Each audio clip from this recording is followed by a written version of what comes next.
स्वागत है आप सभी का। आज हम लोग देखने जा रहे हैं प्रश्नावली 1.1 से संबंधित प्रश्नों को। तो सबसे पहले मैंने आपको बताया था कि वर्ग क्या होता है। वर्ग किसी संख्या में उसी संख्या का यदि हम लोग गुणा करते हैं तो हम लोगों को प्राप्त संख्या वर्ग पूर्ण वर्ग संख्या कहलाता है।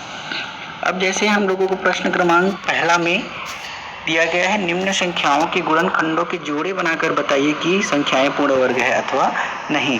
तो हम कैसे जानेंगे कि कोई संख्या पूर्ण वर्ग संख्या है अथवा नहीं?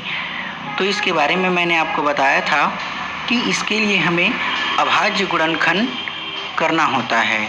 मैंने आपको बिंदुओं को बनाकर भी बताया था कि यदि हमें किसी संख्या को ये पता करना है कि क्या वो पूर्ण वर्ग संख्या है अथवा नहीं, तब हम क्या करते हैं, इसके लिए उन बिंदुओं को एक निश्चित संख्या में पंक्ति और स्तंभों में क्रम से वितरित करते हैं।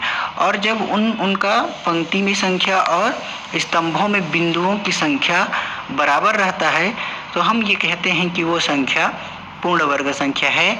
और यदि नहीं रहता तो उस स्थिति में हम ये जान जाते हैं कि वो संख्या पूर्ण वर्ग संख्या नहीं है।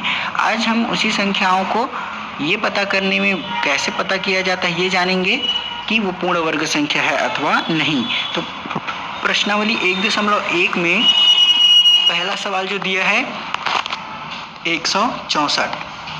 तो 164 में आप देखिए बच्चों कि 164 का हमने अभाज्य गुणनखंड किया। और जब भी हम लोग अभाज्य गुणनखंड करते हैं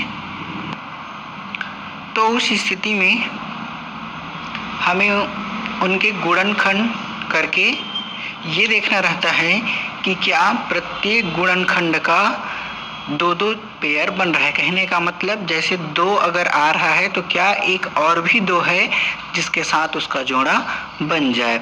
यहाँ पर जब हम लोग 164 को 2 से डिवाइड करते हैं तो 82 बार जाता है, फिर ये 41, और जो 41 है वो अभाज्य संख्या होने की वजह से केवल 41 से जाता है। अब हम यदि इनके गुणनखंडों पर बात करें तो ये 2 गुणा 2 गुणा 41 आया है। आप स्पष्ट देख पा रहे हैं कि यहाँ पर ये जो 2 है, इस 2 का तो जोड़ा बन गया लेकिन इस 41 का जोड़ा नहीं बन पाया। इसलिए हम लोग कहेंगे कि ये जो है 164 वो पूर्ण वर्ग संख्या नहीं है।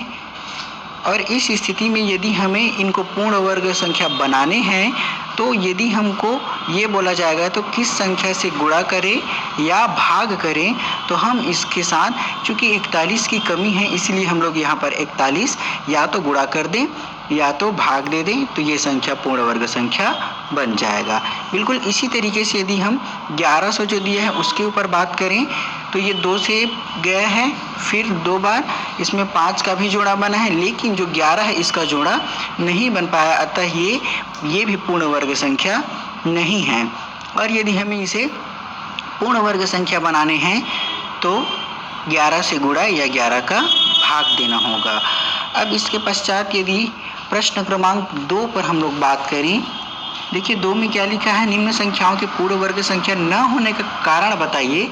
तो वो ये आपको पहले ही बता चुका है कि ये पूर्ण वर्ग संख्या नहीं है, लेकिन क्यों नहीं है इसका कारण को आपको बताना है। तो क्यों नहीं है, आपको सिंपल सी बात पता है कि यदि उनका पेयर नहीं बन पाया, उनका जोड़ा नहीं बन पाया, तभी की स्थिति में वो नहीं रहेगा।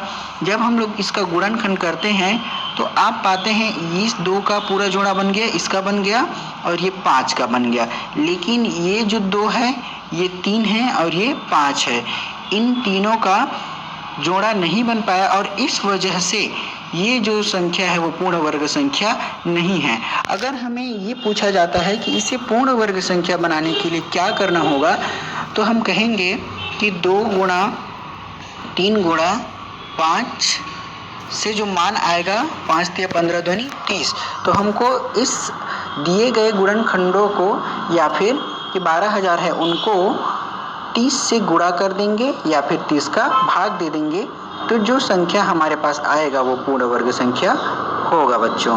तो आगे हम लोग इसी क्रम में बाकी के प्रश्नों को हल करेंगे। आप इतने सवाल को बना कर देखिए, अच्छे से समझिए। और गुणन खंडन करना नहीं आता होगा किसी बच्चे को तो आप जरूर बताइए। धन्यवाद।